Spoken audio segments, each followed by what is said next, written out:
ಬೇಕೇ ಬೇಕು. ಜಾತಿ ನಿಂದನೆ ಮಾಡಿದ ರಮೇಶ್ ಕತ್ತಿಗೆ ಧಿಕ್ಕಾರ.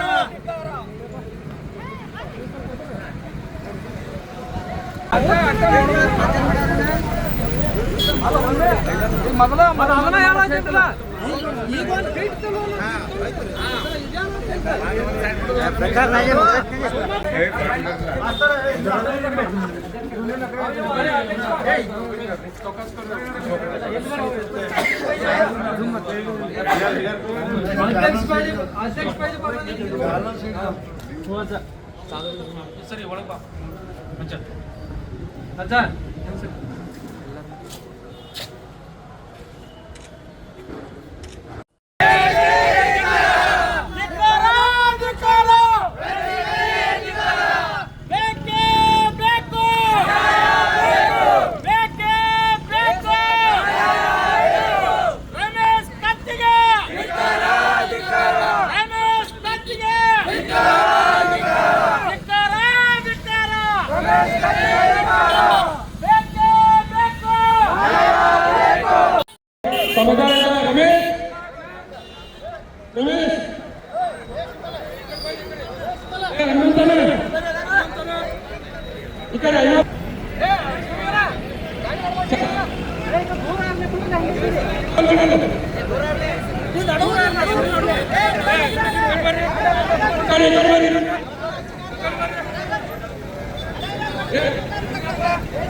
ರಮೇಶ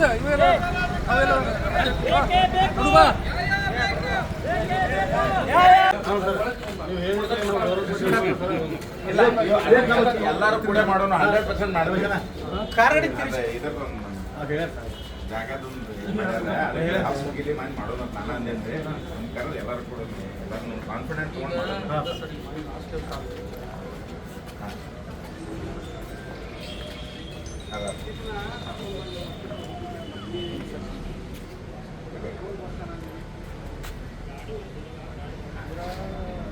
ಕ್ಷೇತ್ರದಾಗ ಒಂದು ನಾವು FIR ಮಾಡಬೇಕು. ಈಗ ನೀವು ತಗೊಳ್ಳಿ ಕಂಪ್ಲೇಂಟ್ FIR ಮಾಡಿ ಆಮೇಲೆ ಟ್ರಾನ್ಸ್ಫರ್ ಮಾಡಿ ಒಂದು ರಿಕ್ವೆಸ್ಟ್ ತಪ್ಪು ಬಟ್ FIR ಆಗಿರಲಿಲ್ಲ ಅಂದ್ರೆ ನಮ್ದು ಎಕ್ಸೆಪ್ಟ್ ಆಗುತ್ತೆ. ಈಗ ಆಲ್ರೆಡಿ FIR ಆದಮೇಲೆ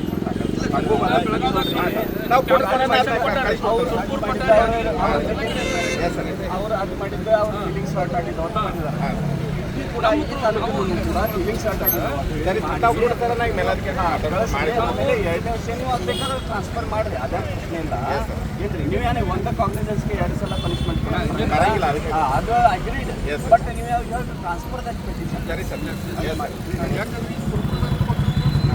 FIR ಆಗ್ಯದ ಎಲ್ಲ ಕಡೆ ಗುಲ್ಬರ್ಗ ಎಲ್ಲ ರಾಜ್ಯದ ಎಲ್ಲ ಕಡೆ FIR ಆಗ್ಯದ. ಏನು ಮಾಡ್ತೀರಿ ನೀವು ಇದು ನೋಡ್ರಿ ನಾವು ಮಾಡಿ ಅದು ನೀವು ಎಲ್ಲರಿಗೂ ಒಂದು ಆಗೋದು ನೀವು ಇನ್ನೊಂದು ಮಾಡ್ರ ಅದೊಂದು ಮಾಡ್ರ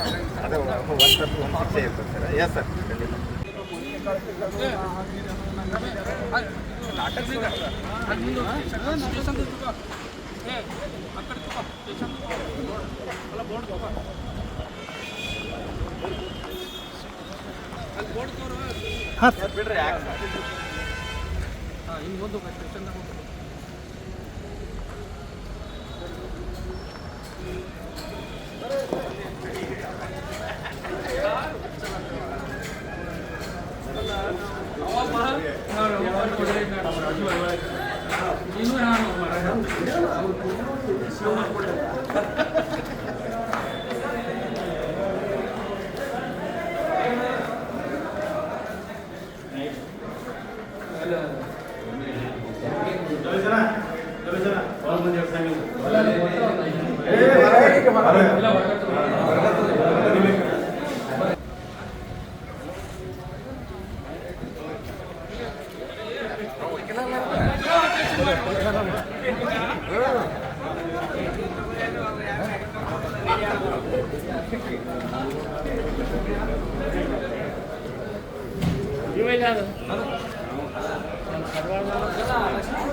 ಬೆಳಗಾವಿ ಜಿಲ್ಲಾ ಮಧ್ಯವರ್ತಿ ಬ್ಯಾಂಕಿನ ಆಡಳಿತ ಮಂಡಳಿ ಚುನಾವಣೆ ಸಂದರ್ಭದಲ್ಲಿ ನಮ್ಮ ಚಿಕ್ಕೋಡಿ ಲೋಕಸಭಾ ಮಾಜಿ